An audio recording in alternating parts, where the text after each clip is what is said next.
when you wear them, it's just, I mean, the suede, the black suede boots, I think, with the white paint stripe are just so great. I wore them at Malcolm's funeral. I wore the clothes to Malcolm's funeral, so it was a nice thing to do, and it was nice to see Vivienne there, and it was just great. I mean, it's still got. I mean, I think Rosenda's. It's interesting because it's able to take a design that was done in 1981-82, change the colour, modify it, not even modify it, but it's basically the same pattern, and it's still very relevant today. You still want to buy it. I mean, I've worn mine out.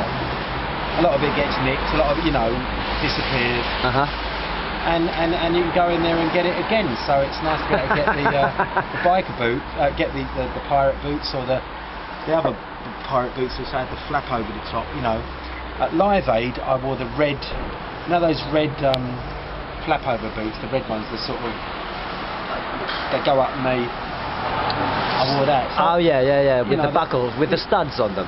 That mine didn't have studs, just like red, but they had the kind of little bit of chrome on the front. But I wore them at Live Aid, and that was like good to just have a little bit of, and Sex leathers. So I had Sex leathers and the Seditionaries boots on at Live Aid, and it felt quite good because I thought, by that time it got a bit quiet, a bit tame, and you're still wearing the clothes that.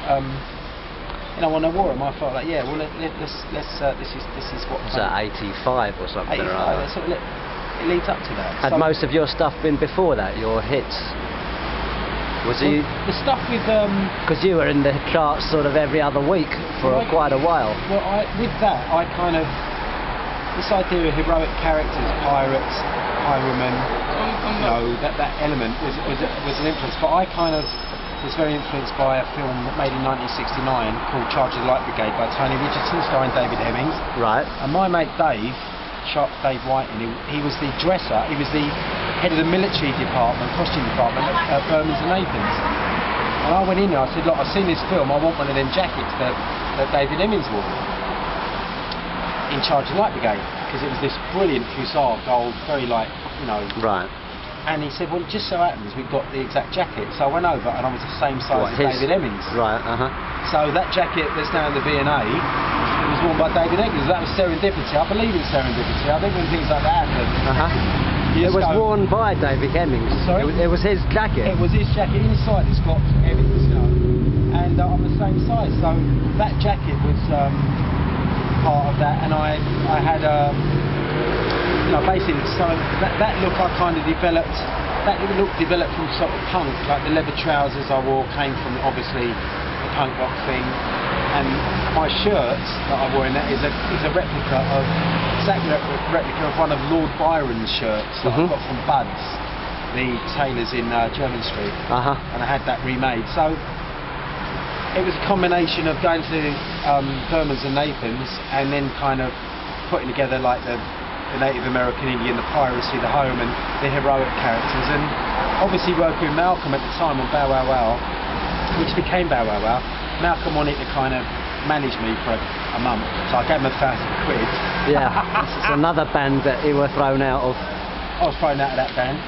Not exactly thrown out of, but anyway. But it was good though. It was more of a mutiny. I like to say it was a mutiny because I think we were all mates, and we've been together for 3 years, banging away, making no money, getting told your album shit or whatever, but it was time for a change, and I knew I could never work with Malcolm because it would have meant working for Malcolm. Yeah, right. And I can't do that. So, with all due respect, I think Dave and Matt and Lee were better off with Annabella, because I think Bow Wow was great, and what it did for me was give me a kick up the arse. Right, Because I thought, right, that's it. I'd already developed some ideas in those meetings with Malcolm, and I had the Kings of Our Frontier melody in my head, and I just went with that. So sometimes when you've got a kind of healthy competition, let's say, and you know you're behind, it gave me that thing. So that was great, so it was meant to be. And but I'd go in there and I took my daughter, she's 15, Lily, and I said, well, that one over there, and I was wearing that one when I was, and it's nice that she can get up. But she bought me this for Christmas, which is I wear it's my most treasured thing, which is a Viv's. Yeah, right. I mean, that's beautiful. And my daughter bought me that. She's 15, and she doesn't know the history that I've got. Is it the Rose of Lancaster or something or other? Yeah. What is it? It's Vivian's. It's Vivian's. Oh, your right. mum's, Okay. yeah. Well, probably is the Rose of Lancaster. It's the Tudor Rose. Okay. But it's gone full circle. My daughter's Tudor. gone in there and bought that for me without knowing my affinity with it. So A, my daughter's got taste, and B, it's gone full circle. Okay. So And you're in touch with your daughter now. I That's love good. my daughter. Yeah, I'll see my daughter now. I saw you at the Roundhouse playing last year, and I Oh, thought it's actually the second time I've seen you play. I've seen you play. I saw you play in the 80s at the Electric Ballroom with Adam and the Ants singing "Dirt Wears White Socks." I was like, yeah. But I thought you were really good at the Roundhouse, and I just wanted to know what you're up to this year. I mean, you've been touring quite successfully Yeah, well, last year. Just done 44 shows in America, which was great to get back out there. I did 22 shows in America the year before, so I've done It's a lot. 70 shows. But you've got to get off your bum and do it. But funny you say Dirk, on April the 19th at the Hammersmith Apollo, I'm doing Dirk Wears White Socks exactly as I recorded it. And then I'm The doing whole album. the whole album, Yeah, and then right. the second half I'm doing the kind of hits and the new album. I just put my new album out last year on my label, so in a way it's gone full circle, and it's good. I'm loving the music, I'm loving playing, generally loving life, which is great. So what's on where are you playing this year? Do you have any concrete places yet? Well, I'm doing the show at the Hammersmith Apollo on April the 19th is the big one, but I'm doing 12 more shows up and down the country, Manchester, Birmingham, Edinburgh, down south and stuff.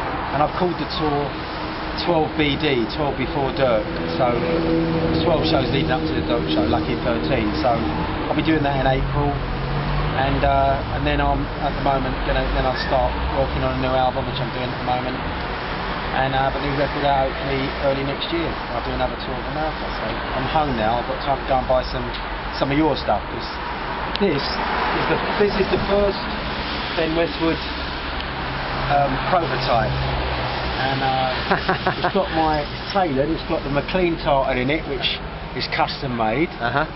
For you. It's great. I think we've got another Westwood talent coming along, and it's great. And I'm very proud to wear it. I think it's good to. In the old days, people that had money used to be a patron to talented artists, and I think it's the same with you and me, and I'm really proud of that. I'm really happy. That's very kind of you, Adam. Pleasure. That's it. Thank you very much. Cheers. God bless.